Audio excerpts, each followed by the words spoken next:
Nah, oke, kali ini di bab selanjutnya kita fokusnya langsung pada teknologi reproduksi. Kalau kemarin reproduksi pada manusia, sekarang kita mempelajari reproduksi pada tumbuhan dan hewan. Nah, spesifiknya teknologi apa saja sih yang bisa diterapkan? Yang kali ini kita pelajari pada tumbuhan ya. Nah, sesuai dengan judulnya, kita akan mempelajari bagaimana tumbuhan mampu berkembang biak dengan bantuan manusia tentunya, menggunakan berbagai peralatan atau prosedur tertentu untuk menghasilkan suatu produk atau suatu output berupa keturunan atau individu baru yang tentunya juga bermanfaat baik secara langsung atau tidak langsung ke manusia. Sekarang dulu, oke, kita pelajari dulu kenapa sebetulnya teknologi ini berkembang gitu ya. Seperti yang kita tahu, manusia itu memiliki akal yang digunakan untuk mengembangkan. Kalau ditemui ada satu kendala, satu kesulitan, ada satu masalah, lalu akalnya itu akan bekerja bagaimana mengatasi masalah ini. Nah, kemudian kenapa teknologi ini dikembangkan? Ada beberapa sabab musabab. Aku nggak akan nulis juga kali ini. Yang pertama, yang mendasari tentunya ada keterbatasan lahan, utamanya pada daerah-daerah perkotaan atau negara dengan daratan yang sempit atau bahkan daratannya itu ada tapi tidak mampu ditumbuhi sama sekali. Nah, contohnya di sini nih kita di tanah Saudi itu kan sangat-sangat terbatas ya lahan yang bisa ditanami atau yang bisa digunakan bercocok tanam. Dan juga iklimnya tidak memadai untuk melakukan cocok tanam gitu. Dan yang ketiga, bisa jadi karena ada keterbatasan atau produksi yang sangat sedikit. Nah, sementara demand-nya tinggi. Nah, ini dijadikan peluang bisnis untuk orang-orang yang mau berpikir nih. Ya. Kalau udah ketemu sabab-musababnya, berarti apa manfaatnya untuk manusia kira-kira? Nah, yang pertama tadi karena ada keterbatasan lahan, tentunya untuk mengatasi keterbatasan lahan. Kemudian ketika ada demand yang tinggi, diusahakan untuk menghasilkan produk dalam jangka waktu yang singkat, tetapi menghasilkan output atau jumlah produk yang sangat berlimpah. Nah, itu yang kedua. Lalu yang ketiga, manfaatnya ada untuk menghasilkan keturunan yang memiliki sifat unggul gitu. Jadi contohnya misal semangka tanpa biji, tuh orang kan malas ya makan semangka ada bijinya. Oh ya udah makanya dibikin semangka yang tanpa biji. Terus ada mangga yang nggak perlu dikupas. Kulit mangga tuh, mangga alpukat itu ya, pernah dengar nggak kalian? Itu yang bisa lepas dari daging buahnya, bisa lepas dari bijinya supaya untuk memudahkan memakan. Jadi hal-hal yang sesimpel itu gitu. Dan yang ketiga, udah tadi menanam tumbuhan pada lahan yang minim. Oke, apa aja contoh-contoh dari teknologi yang diterapkan pada reproduksi tumbuhan? Kita pelajari adalah hidroponik anak-anak. Hidroponik itu apa, Bu? Hidroponik berasal dari dua subkata. Hidro adalah air, dan ponik dari ponos adalah daya. Jadi hidroponik pasti udah sering dengar sih kalian, atau bahkan kemarin udah pernah praktek ya. Jadi tanaman itu ditanam tidak dengan media tanah pada umumnya, media tanam tanah pada umumnya, melainkan dengan media air. Ya, udah kebayang kan? Udah pernah jangan-jangan?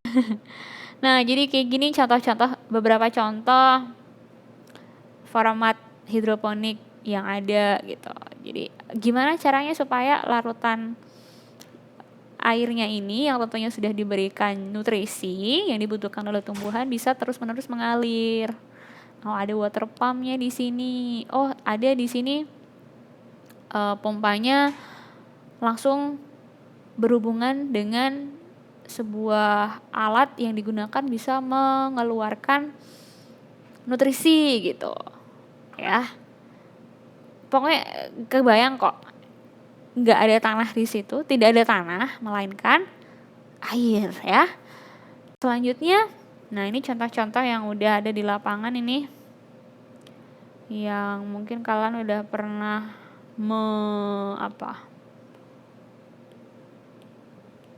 mempraktekkan mungkin ya. Oh, hilang. Oh no. Nah, ini ada yang konvensional, misal dengan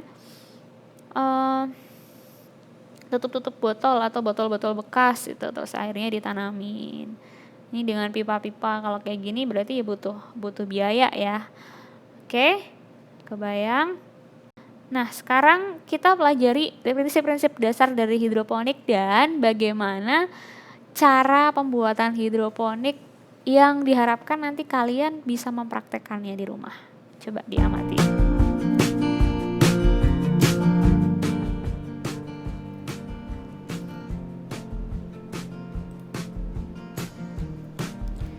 Nah, sesuai dengan, Ibu pause lagi ya, sesuai dengan prinsip-prinsipnya bahwasanya tumbuhan itu membutuhkan air. Untuk apa air? Air digunakan untuk salah satunya kebutuhan proses fotosintesis. Tumbuhan kan mampu memproduksi makanan sendiri. Nah, salah satu kebutuhan utamanya adalah air, gitu. Makanya kenapa dipakainya hidros atau air. Lalu yang kedua, harus cukup dengan cahaya matahari, karena cahaya matahari juga merupakan salah satu bahan yang dibutuhkan untuk tumbuhan berfotosintesis.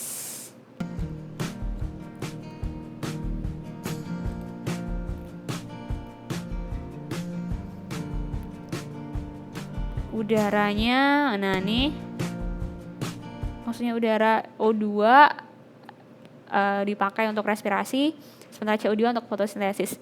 Jangan sampai salah persepsi bahwa tumbuhan itu yang dimasukkan gasnya adalah gas karbon dioksida. Dia bernafas dengan karbon dioksida. Tidak, anak-anak. Semua jenis makhluk hidup itu yang dimasukkan ke dalam paru-paru atau ke dalam sistem pernafasannya adalah karbon dioksida. Jadi tumbuhan juga memasukkan gas oksigen. Ibu tadi salah ngomong kali ya. Jadi ketika respirasi atau bernafas, yang dimasukkan ke dalam tubuh adalah oksigen. Sementara hasil ekskresinya nanti atau yang dikeluarkan adalah karbon dioksida. Nah, kecuali di tumbuhan, respirasi ini lazim, jamak, sering terjadi pada saat malam hari, di mana tidak cukup matahari. Karena pada saat matahari adalah waktu yang dimanfaatkan tumbuhan untuk melakukan fotosintesis, dimana kalau fotosintesis yang dibutuhkan justru gas karbon dioksida yang dimasukkan. Oke, sekarang diamati lagi. Kemudian berbicara tentang nutrisi. Nah, tadi ada airnya dikasih nutrisi, Bu. Iya, betul. Nutrisinya itu berupa unsur hara mikro ataupun makro. Mulai misalnya, kau pernah dengar pupuk zinc, NPK, pupuk urea, pupuk apalagi ya. Kalau di sini mungkin jarang mendengar karena tidak ada percocok tanaman, kegiatan cocok tanam. Nah, itu adalah contoh-contoh mineralnya. Ada zinc, ada N, nitrogen, ada kalium, K, ada hidrogen air. H2O itu yang udah ada di airnya. Jadi ya itu adalah nutrisi-nutrisi yang dibutuhkan. Nah, bagaimana alat bahannya dibuat? Ini disiapkan alat dan bahannya.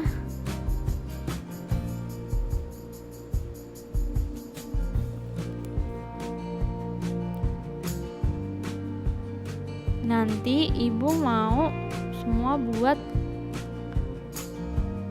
modelnya saja ya, tidak harus ditanam, tapi ini kan gampang tuh dikerjakan di rumah. Siapa tahu nanti suatu saat ketika pulang ke Indonesia, kalian ada inisiatif untuk merecycle, menggunakan kembali sampah-sampah yang ada tuh di sekitar kita untuk dijadikan hidroponik. Jadi seperti ini, nanti tidak perlu diisi dengan sekam, air, tidak usah. Jadi hanya modelnya ini aja ya. Oke, itu tugasnya. Lalu yang selanjutnya, kita akan belajar tentang kultur jaringan. Nah, kultur jaringan pada tumbuhan itu apa saja kita sudah belajar ya. Ada jaringan meristem, ada jaringan transport, ada jaringan pelindung dan sebagainya. Nah, di kultur jaringan ini, jaringan dari satu bagian organ dari tumbuhan itu diambil untuk nanti dikultur. Dikultur itu diperbanyak anak-anak. Jadi bayangin nanti dari satu bagian, misalnya pucuk daunnya ini gitu ya. Dari pucuk daun ini itu diambil satu bagian kecil aja, nanti ditaruh di media tanam, itu akan tumbuh menjadi satu individu baru. Itu tidak harus mereka melakukan reproduksi seksual dulu supaya terbentuk individu baru, melainkan hanya itu satu bagian aja. Bayangin satu bagian ini bisa jadi berapa bagian, bisa banyak kan? Nah kayak gini nih, nanti hasilnya ada banyak. Nah tahapannya yang harus kalian ingat, bagaimana proses ini terjadi. Pertama, itu menerapkan sifat dari tumbuhan, yakni sifat totipotensi, di mana di sifat ini tumbuhan atau sel tanaman itu memiliki kemampuan untuk beregenerasi, anak-anak. Beregenerasi tadi di satu bagian dan membentuk tanaman secara utuh gitu ya. Kebayang ya Mas Ibu tadi ya. Jadi satu bagian aja dari bagian selnya ini memiliki daya regenerasi sehingga terbentuk satu tanaman yang utuh gitu.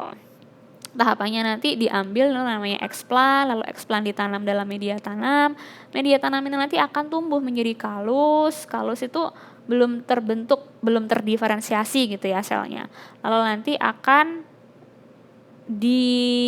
aklimatisasi istilahnya. Nanti setelah ini Ibu tunjukkan proses-prosesnya. Nah, diaklimatisasi itu ini namanya plantlet. Oke.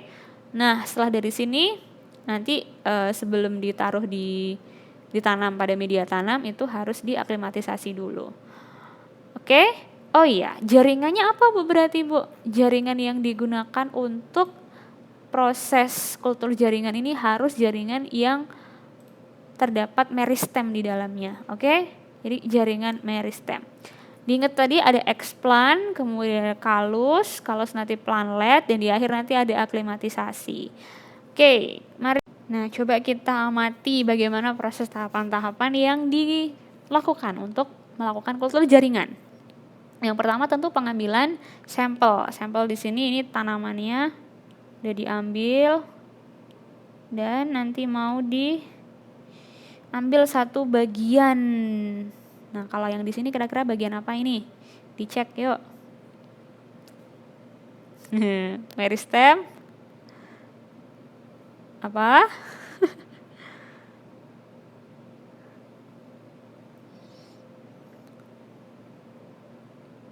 Ini meristem daun anak-anak. Nah, ini dia. Sudah diambil. Jadi ingat ya, diambil jaringan meristemnya dari satu bagian tanaman. Nah, kalau sudah, diingat lagi jaringan meristem itu banyak ditemukan di mana? Ada di ujung daun dan ujung akar. Kalau ini di case ini berarti di ujung daun. Nah, setelah diambil explantnya tadi lalu diletakkan pada media tanam tadi ya. Nah, ini explantnya diambil, ditaruh.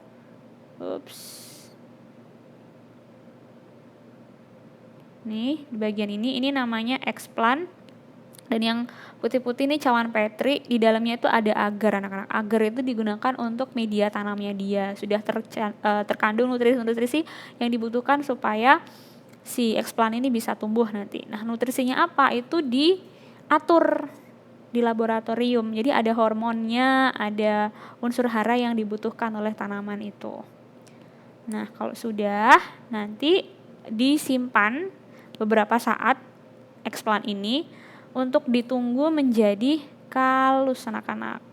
Nah, ini oke. Kita percepat lagi. Jadi kalus itu yang mana Bu? Nah, ini belum. Kalus itu satu, kalau dibilang mungkin kalau disebut dia belum terdiferensiasi, belum tahu dia nanti mau jadi apa mau jadi bagian batangkah, akarkah, atau daunkah. Nah, nanti diberi hormon lagi untuk bisa dikembangkan menjadi NAA gitu, NAA untuk daun. Kayak gitu ya. Jadi belum terdiferensiasi, namanya kalus. Nah, ketika kalus sudah mulai muncul, nah ini kalusnya muncul sebagai daun. Kalus yang sudah mulai, muncul kayak gini, ini namanya plantlet. Istilahnya plantlet anak-anak ya. Plantlet.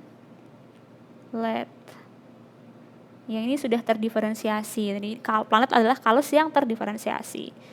Nah, kalau sudah, nanti lama-kelamaan akan ditunggu hingga beberapa waktu dan akhirnya untuk tanaman ini siap. Oke, Ibu percepat lagi. Show. Nah, sampai di sini tadi ini plantlet ya yang udah sangat berkembang dengan sempurna. Nah, plantlet ini kalau sudah siap pada masanya dia akan diaklimatisasi. Diaklimatisasi itu yang seperti ini.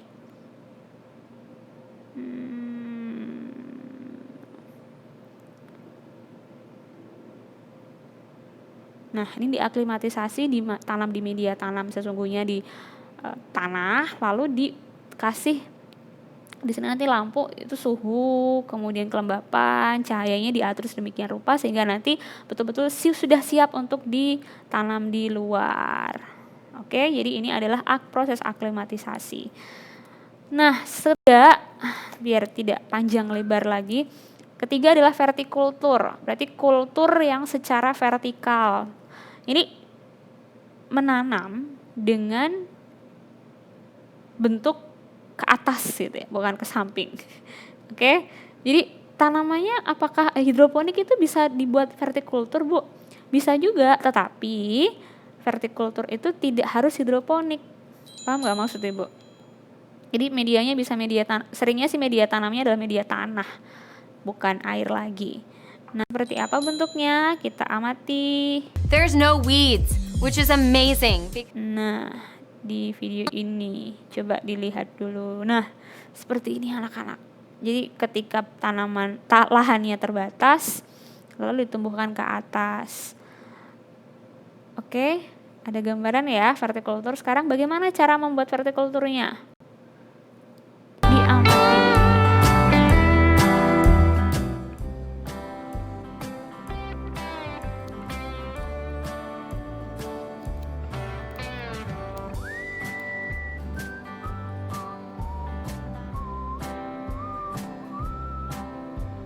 Barangkali nanti kalian di Indonesia mau jadi pengusaha.